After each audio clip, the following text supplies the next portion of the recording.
You are listening to Frog Talk, presented by Black Ribbon. All right, y'all, welcome to Frog Talk. Get ready for this one. Today, we're exploring how cutting-edge brain science can transform not just individual leaders, but entire organizational cultures. And we're doing it with someone who's advised presidents, negotiated national labor policies, and spent over half a decade bridging neuroscience and real-world business performance. I'm joined by Dominika Staniewicz, an internationally acclaimed elite brain coach, leadership neuroscience expert, and TEDx speaker with nearly 2 decades of global experience across 6 continents. Dominika is a best-selling author, award-winning entrepreneur, and the founder of Your Brain Coach D, where she designs and delivers neuroscience-based training programs on leadership, emotional regulation, stress management, and decision-making for both individual and corporate clients. Her impressive background includes serving as a C-level HR executive, being appointed by Poland's Ministry of Labor as a mediator and negotiator representing employers in high-stakes negotiations with unions and governments, serving as lead labor market expert for the Business Center Club, consulting for the European Union Commission, and advising President Bronisław Komorowski of Poland. She's a founding member of the Neuro-Encoding Institute, a mentor of Amen University, and has delivered over 5,000 hours of corporate training and over 2,000 hours on global stages, along speakers like Les Brown, Sean Callaghy, and Joseph McClendon III. Her community impact work includes creating Fall in Love with Your Brain, a program that reduced aggression and emotional dysregulation in schools by 40%. She's also offered HR services and for global brands like Google, Zara, Boeing, and Nielsen. And she's a proud mother of twin daughters. Was that a mouthful or what? Dominika, welcome to Frog Talk. Thank you so much. I feel so smart that I was even impressed with my own credentials. You should introduce me all the time.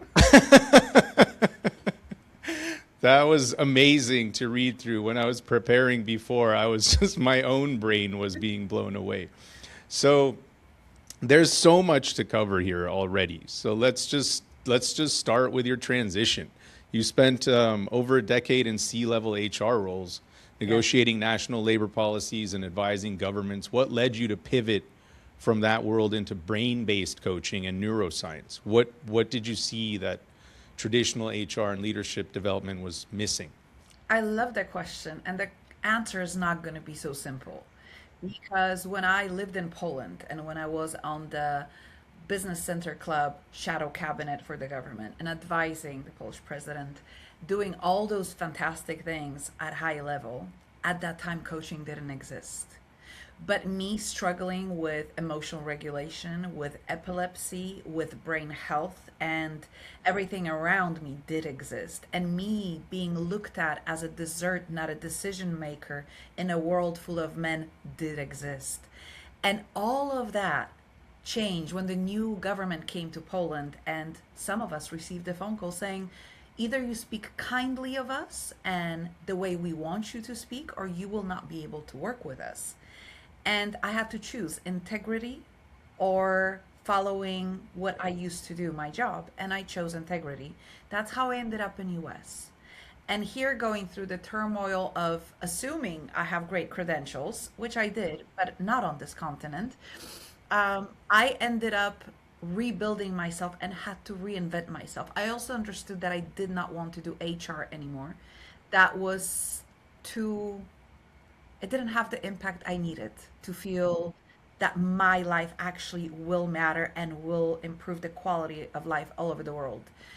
And I ran into Dr. Daniel Amen and Joseph McClendon III about 6 years ago doing a program called, what was it? It was Brain Revolution.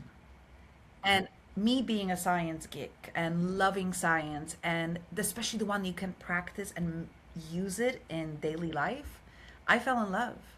And I have been coaching in the past in career and C-level and transition, all of that has, but it was just money. And there was no meat into it for my soul. And this blew my mind because it's not mindset anymore. It is brain health that creates mindset.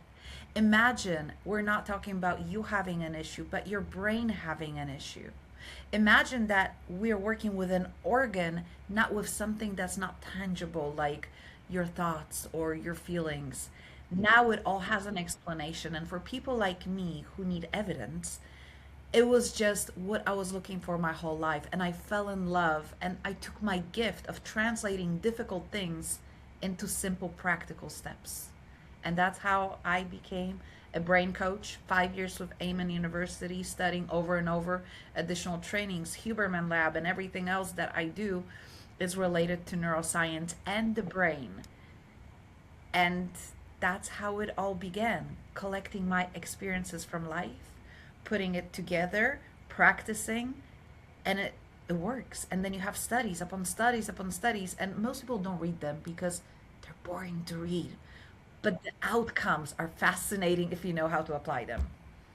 Yeah, absolutely. You and I have talked about this, and it certainly wows the room always. Whenever you say I'm a brain coach, everyone's just locked in right away. But then explaining it tends to either be very complicated for some, or in the way that you describe it, can often be quite tangible and graspable. So the part in that first question, I asked, what did you see that traditional HR and leadership development was missing? What's interesting about that question is that HR and leadership development are not necessarily the same thing. In fact, most of the time they're not. They're not even Leadership, close, actually. they're not, yeah. In fact, the only place, there's now today, I've noticed with organizations like Disrupt HR, for example, there are more human-centered professionals coming out and trying to change the landscape of HR and getting away from the old stigma of HR as neither human nor a resource, and putting in more coaching practices, more developmental practices, and so on. But in your space, specifically in brain-based coaching as a brain coach, what is sort of, what's the missing ingredient that currently exists in the ecosystem that your model essentially just blows out of the water?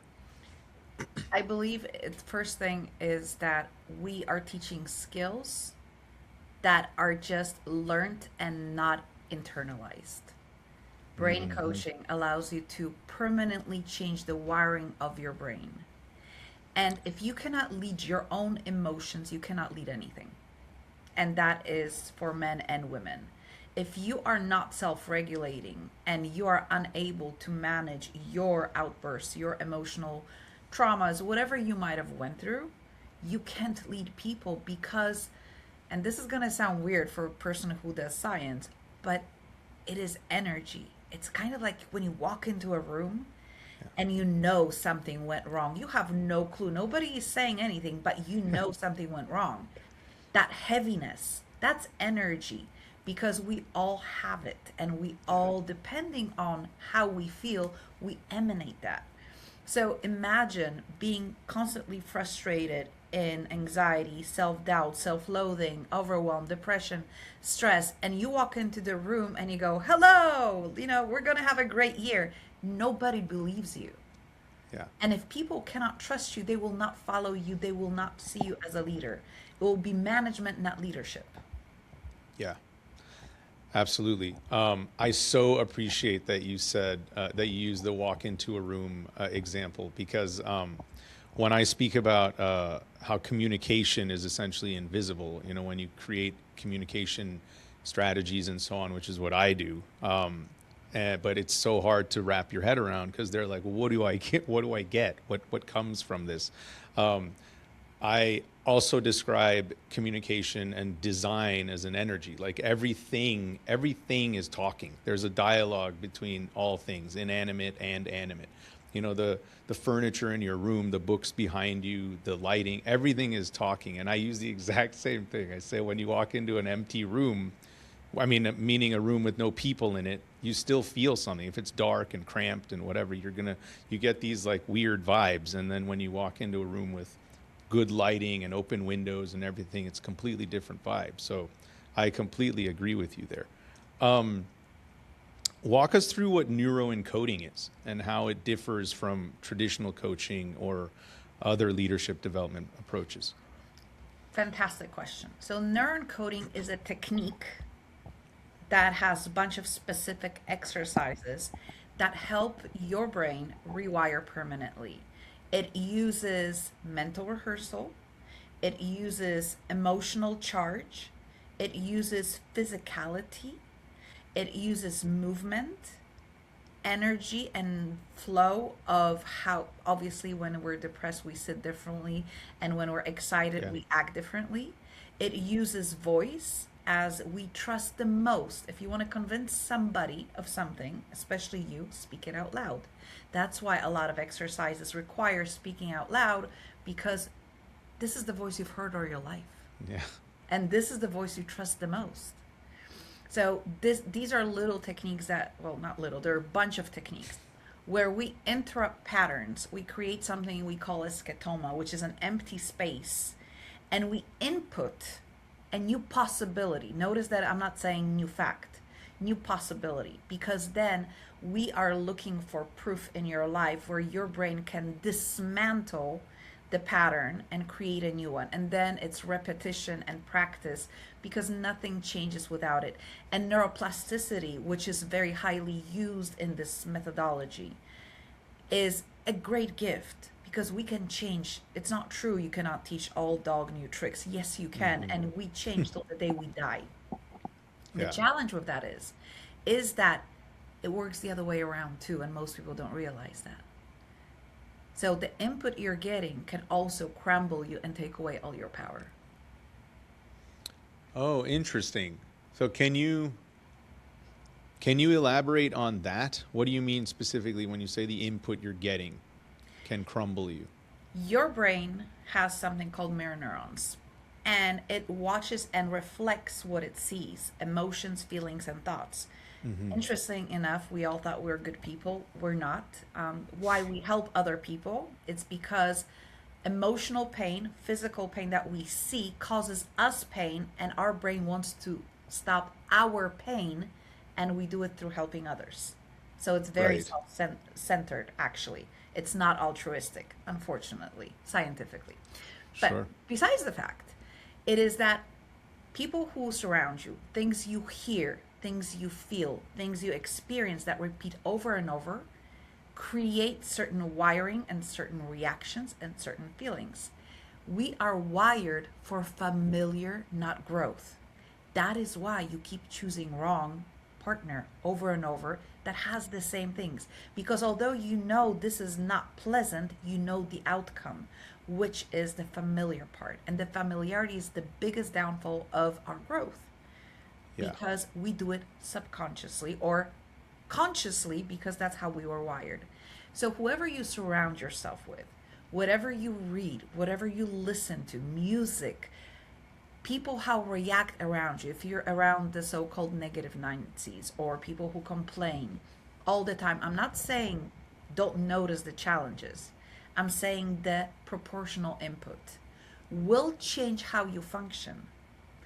Through lack of education, we control the masses. Through not teaching critical thinking and questioning authority, which is very important for leaders, a good leader allows to be questioned by his team, right? If we don't allow that, then we take away the ability of gray matter to grow, overcoming difficulties, which creates resilience, which then makes us more complicit. And this is all neuroplasticity. So when we talk about neuroplasticity, going, you can change and become whoever you want. Yes, it is true. And if you take the same person and put it in an environment like a flower that has no water, wrong soil, the seed will never grow, or the Yeah. flower will die. Our brains are the same way. They take whatever you give it. They don't question what's coming in. And they treat it as a fact, as the status quo. And that's the danger, when we don't realize what's around us. I, on purpose, do not listen to any news. I do read news once a day from two different outlets that are as much possible not influenced by opinions, which is not possible, because it's written by humans. Sure. But I try to have them, and I just read that and I put it away because I don't have the impact of visual. I don't have the impact of voice. I don't have the impact of intonation. I just have letters. So it's less impactful when it comes to information than if you watch. So neuroplasticity is key. When you talk about communication, empty room, if you put Skinner Box's experiment, have you ever heard of those? No. Failure to thrive. It was an experiment done in 30s where they took babies, and it's important for leadership as well because we all have brains. They were deprived of touch, voice, and every other stimuli besides food. They were put in boxes where there were no sounds coming in, nobody was touching them, and they were fed and changed. People had gloves. Most of those kids died, but they were provided the basics, the food. Yeah. We require for our brain to be fed the right information for us to thrive. We require discomfort, because growth is discomfort, for our gray matter, which is responsible for resilience and overcoming difficult things, to grow. If it doesn't grow, it shrinks. If it shrinks, we become helpless, and we're afraid of things that are right in front of us that could change our life, but they're different. So then the familiarity part, keeping us safe, part of the brain wins. I hope that explained. Yeah, it does. I mean, very well to me anyway. In design is about constant optimization. It's about living in the tension so that you can consistently improve, right? It's the same concept. So if you're creating, it's not even about creating circumstances that necessarily create challenges or tension. It's about consistently empathizing with what's happening with whatever issue it is you're trying to solve, whether it's organizational cohesion, whether it's something as simple as like what venue should we use for our event or something else. At the end of the day, it's about design thinking is about creating better versions of things that already exist. And in order to do that, you have to acknowledge what isn't working as well as it could. And improvement is essentially endless.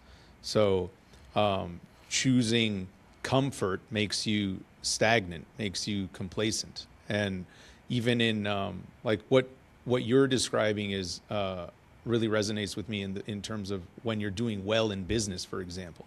When you're doing really well in business, many people get comfortable and they don't go, they don't do the kind of sales they would normally do. They don't go after business the way they normally would when they feel threatened, as if business isn't going to work out. And then when they feel danger, that's when they kick it into gear and they go succeed and things work out again.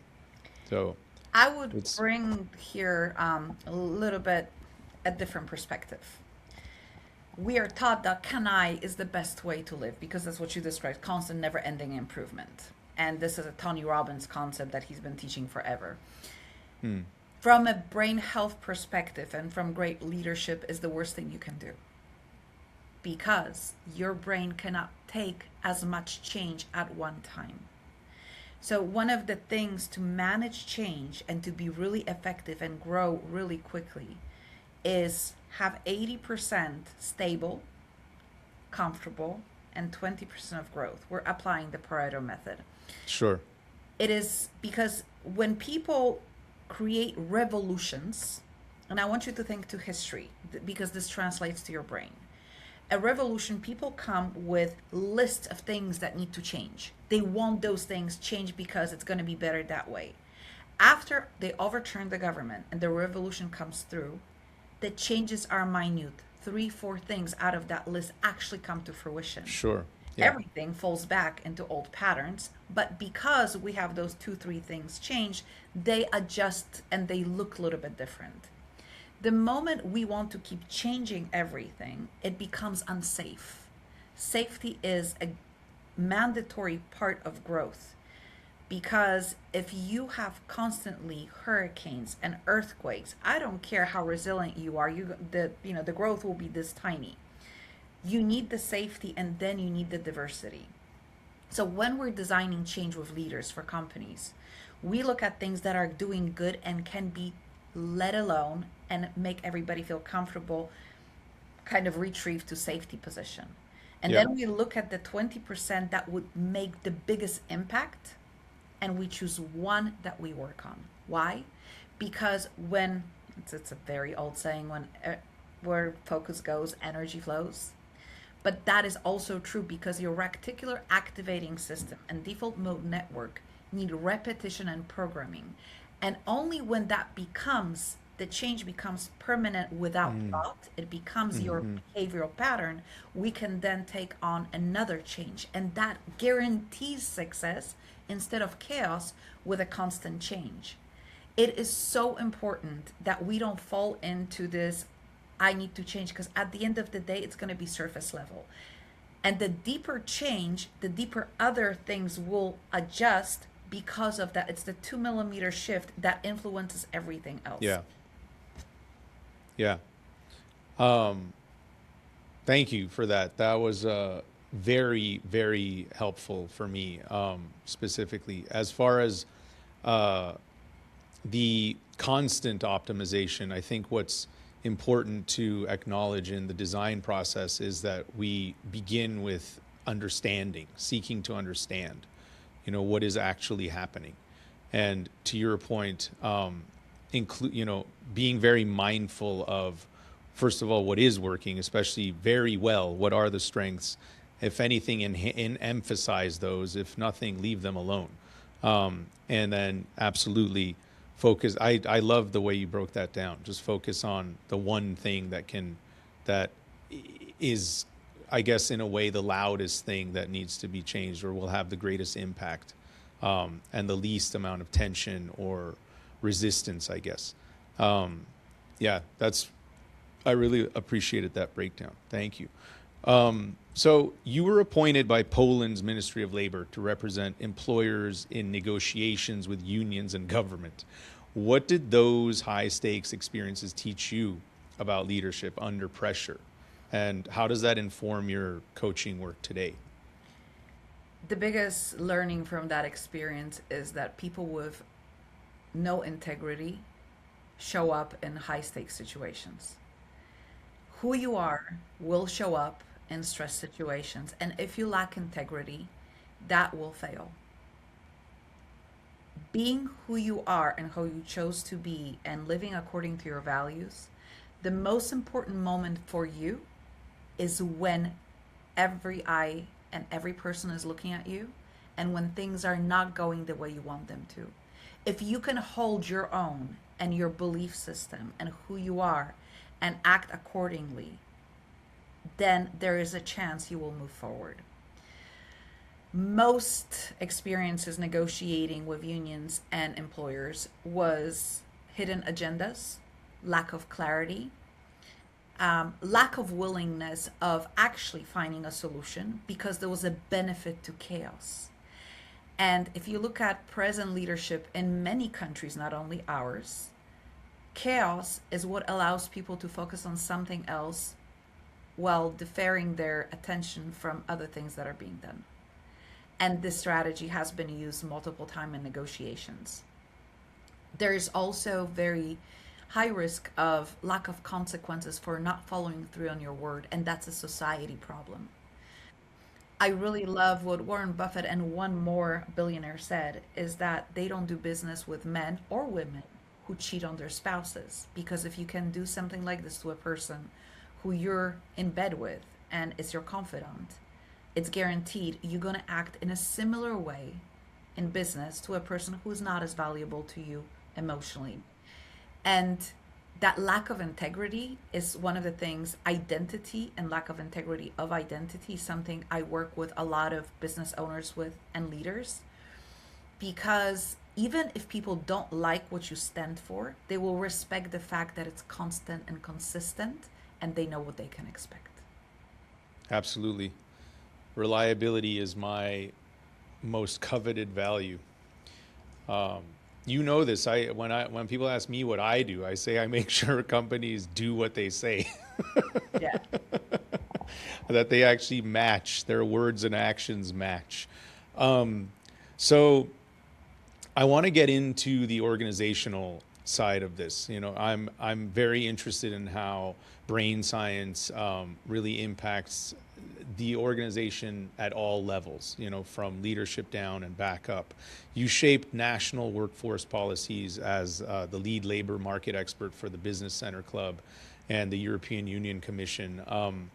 So how does brain science change the way we should think about policy and organizational design? And ultimately, how does, where do you begin, and how does that permeate an entire organization's ecosystem? That is a very complex question, and definitely will not answer that in the next 20 minutes because it takes so many elements of human design. And I'm not talking about the study of human design, I'm talking about brain science. See, we forget one thing, that every policy is going to be executed by a brain. It's going to influence a brain, meaning a human. And those brains, from what we know, mostly are neurodivergent and are imperfect and living in worlds that are not ideal. Yet we design every policy for ideal world, and that's where we fail. We don't take into account the stress, the anxiety, the need for recognition, and everything else that a human experience carries, and it's carried out by the brain. And the moment we miss that element in a company, that's the moment we fail, because we look for optimum in an ideal world. We never take, well, I'm not going to say never, we rarely take into consideration the human aspect. Where will people fail in this typically? Because they're human. And when you start taking the human behavior while creating policies, so for example, why SOPs are not working? Well, they're not working because you have at least 12 different types of brains. And a lot of them don't give a rat's whatever about what's written because they're creative. And then if we don't take that into account, we go, okay, well, that creative group, how can we give them standards in a different ways? Another thing is forgetting that relatability, which you spoke about for the brain, the mirror neurons that are at work, and lack of stress or reducing stress is key to creativity and decision-making skills. When you're living in a high-stress private life or business life, which are inseparable, I don't ever talk about balance, I talk about harmony. And there is a huge difference. Well, we don't think about life as harmony. So the job, the company being part of an ecosystem that has its own harmony, and then it's part of a bigger harmony, then we're expecting 0-1 outcomes. Life is not 0-1. But our plans and our options are, if we do this, this is the expected outcome. Yes, it's important to have a goal. The brain needs the direction, right? We need to program the reticular activating system, but being it programmed doesn't mean it becomes an automatic default behavior. And we skip the part of retraining behaviors, retraining thoughts. Stress closes down your prefrontal cortex, takes away access to hippocampus, which is the deeper memories. We also take away, in designing companies' future and environment, we take away the ability for creativity, because if your brain is constantly busy, your prefrontal cortex is working, and you're just planning, science shows you need to be bored to be creative and come up with better solutions.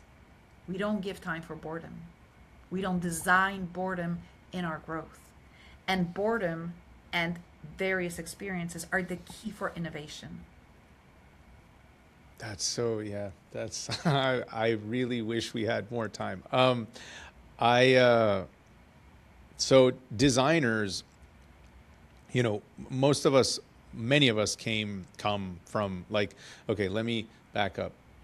I was a fine artist when I was very young. I was always drawing and doing all kinds of creative artsy stuff.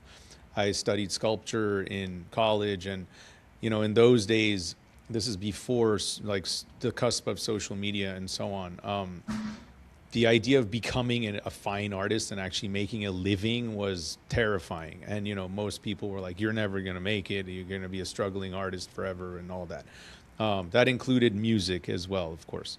And the solution was go be a graphic designer. If that's what you want to do, go be a graphic designer. At least you might get some stability and so on.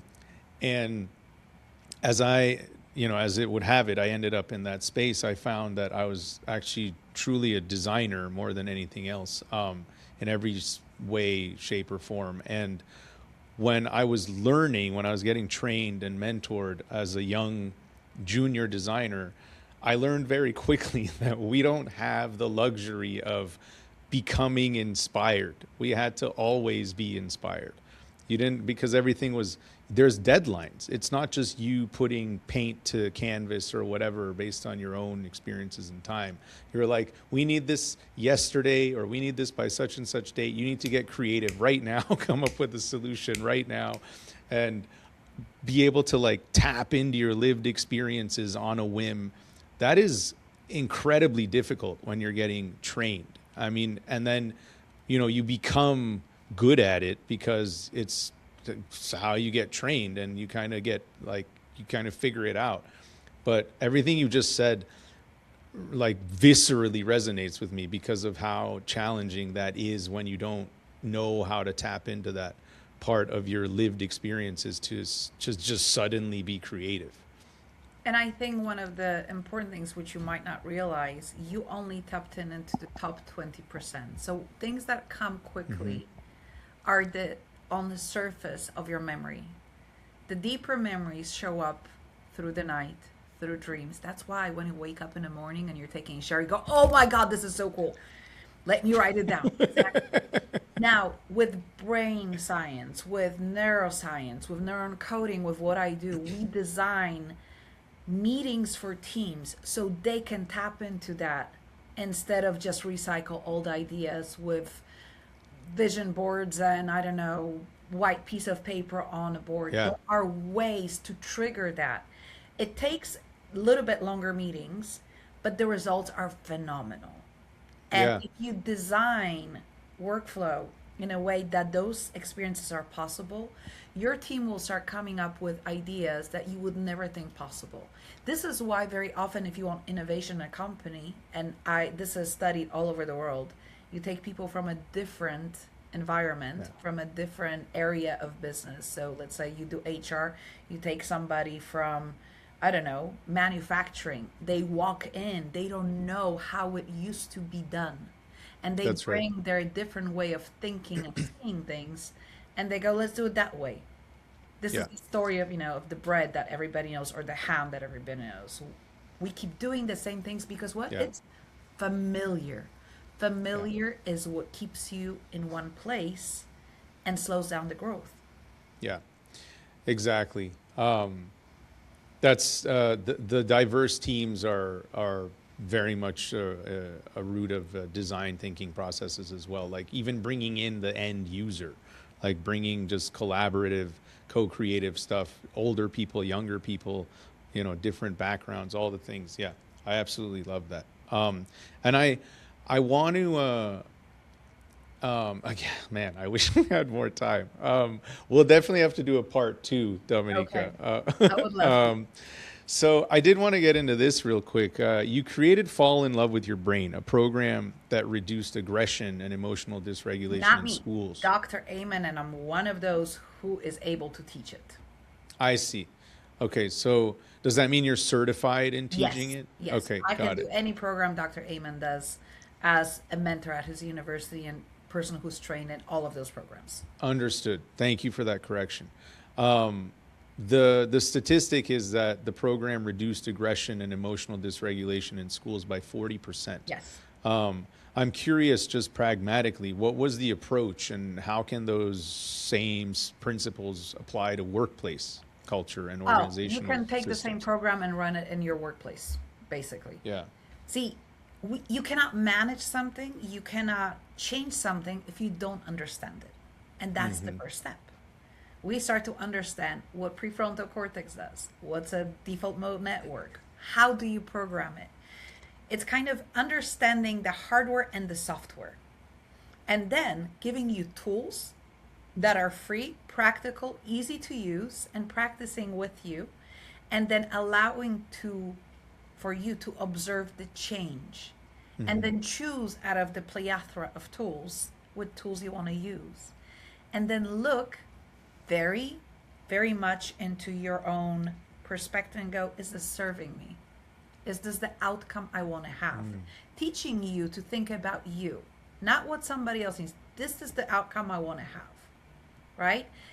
And those tools, brain health, and it includes also food, it includes also blood work. We teach about sleep patterns, we teach about concentration time, and that is also very important if you have a company that you want to optimize and not have people work, because it is possible to work 3 days a week and be effective and have great results. It is. Sure. But you need to optimize that. You need to work with a schedule. When I was running a team of 12 HR people, one of the things I did many years ago, not even realizing this is what I'm doing, intuitively it was done by me. I said, our department needs to be open from 7 a.m. till 8 p.m. You choose when you're working. I don't care. There has to be a one person in the morning and there has to be a one person at closing. Those people were done in 6 hours, usually, with their work. And we actually reduced the number of people in the department because not everybody, when I go to work, I can go to work at 8. I am so unproductive that it's useless paying me for work from 8 a.m. But if I come in at 10, I'll have everything done immediately and quickly because I'm awake. My brain functions best between 10 and 1 p.m. That's when I do my hardest work. That's when I do my creative stuff. That's when I do, and then I do the less important stuff. So how to manage your brain? What is natural rhythm for your brain? And if possible, can you optimize it? And you can. Then you take all that knowledge from individuals and you put it kind of on a matrix and make it work for them. Because what happens is there is no more feeling of wasted time. Remember, if your employees are wasting time, if students feel like there's no point sitting in school, they're not retaining information, they're not That's being right. productive. Yeah. So what if you could, not always can, but what if you could take that at least into consideration? Imagine if a mom can start at 10 a.m. and she doesn't have to ask if she's going to be late 5 minutes and feel stressed the moment she walks into work because she's late because, I don't know, drop off, right? And her work can be start between 9 and 11. And she can take a kid to the doctor and do everything. The feeling of comfort allows her to be even more engaged because we become grateful. And gratefulness is a antidote for fear and stress. So Yeah. it's a whole process. When we take science, we take every person, we interview them, we design the stress levels, what stresses you. We teach you how to work on a computer, and we did that with kids as well. So, for example, people don't know, but kids do need music while they're studying. Their brain needs that stimulation. And they go, oh, you need to concentrate, be quiet. No, you don't. Kids who are doodling in class do way better than kids who are not doodling because they're processing information differently, understanding all of that. And when you were in a meeting, right? I've seen so many managers get upset because somebody was drawing and doodling. You're not listening to me. You're not. No, that's how they process. So knowledge and then the use of the knowledge of brain science, neuroscience for schools and individuals is power because Yeah. we can actually start living and optimizing all the results. And if your employees and students are in an optimum state, then they produce way better results with less stress, less interactions, less frustration, more creativity, and you get the outcomes you want. Yeah. That's beautiful. You'll like this story. So when I was in 10th grade, I think it was 10th grade, I was 15 or 16, 11th grade. My English teacher, he kind of like hated his job. He was a grumpy old dude, but you know, we all loved him. He had a great sense of humor and all that. But he used to grade our notes. So he would make us take notes and then he would grade the notes. and I always doodled. My notes were practically non-existent. But what he noticed was that my doodles were related to the topic, were Yeah. related to the subject matter. So they were all illustrations and drawings of what we were talking about. So my friend always would get an F on his notes, and I would get a C plus because he's like, oh, he's listening, he's absorbing. Okay, so it was what you just said just hit me so hard. That's so funny. The so decision making is a big thing that I focus on as well. Right. Decision making, analysis paralysis, and why does something take so long to decide, and so on. We've experienced months and months of deliberation sometimes, when something could have been solved in minutes, really. So I'm curious, in your processes, in your applications, when you work on corporate training, stress management, emotional regulation, everything you've been mentioning right now, um, how do you mitigate analysis paralysis? How do you mitigate, different people having to have equal buy-in to make a decision that's going to impact the entire company? For example, CPA firms. CPA firms have a managing partner model. They often want 100% buy-in with, I'm talking like 22 partners, which is damn near impossible sometimes. So how do you apply this model to something like that? I love your question. So it's kind of asking when something is in million pieces and you have no clue how to put it together. You don't. You buy a new one and you buy a better one.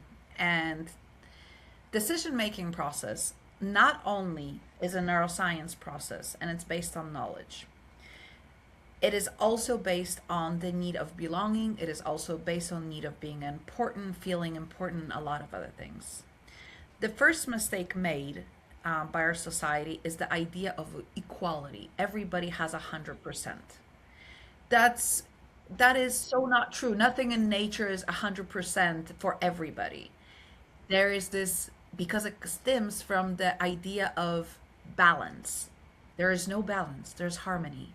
At one point, you have basses playing very loud and I don't know, piano being very quiet. At one point, they play at the even level. At one point, one stops playing and three other instruments come in, but they still create an ecosystem that works.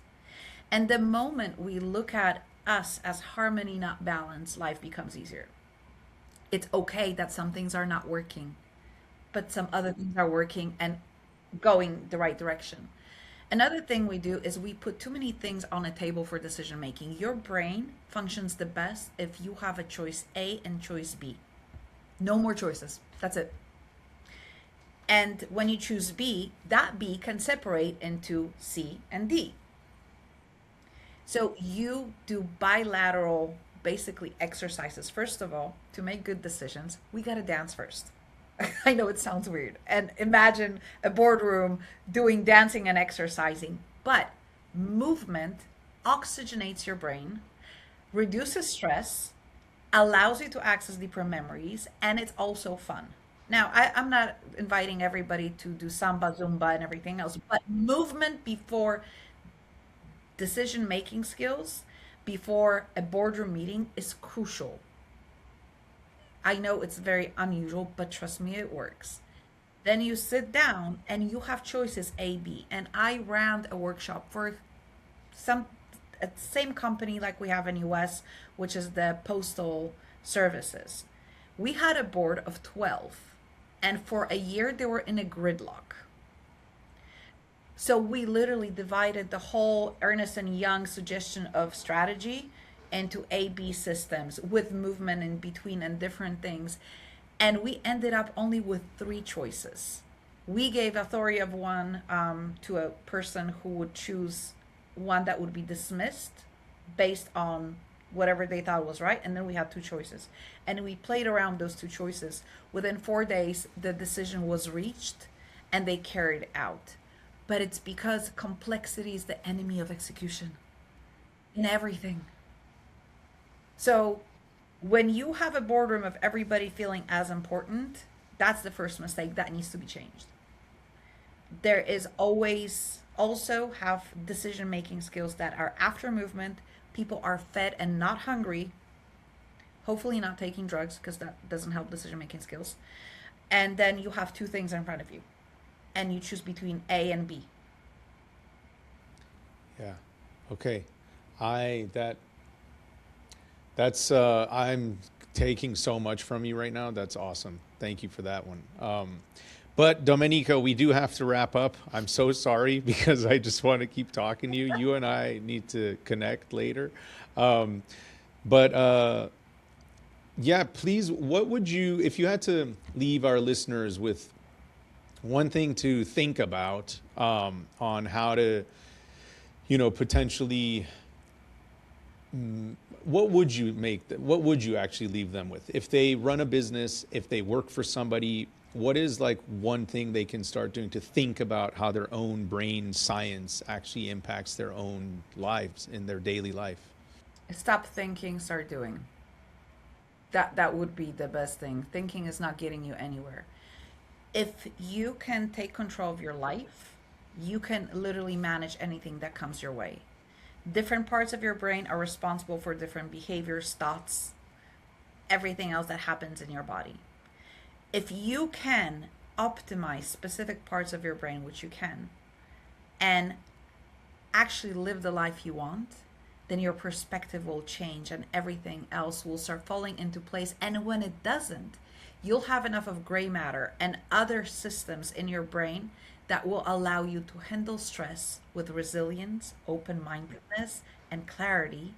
And the stress is not going to last for weeks. It's going to last a few minutes, and then you're going to return to the new status quo, because what we're designing is the new baseline. Your baseline is not working now if you're struggling. Yeah. Wonderful. Thank you so much, Dominika. How can our listeners find you if they want to reach you?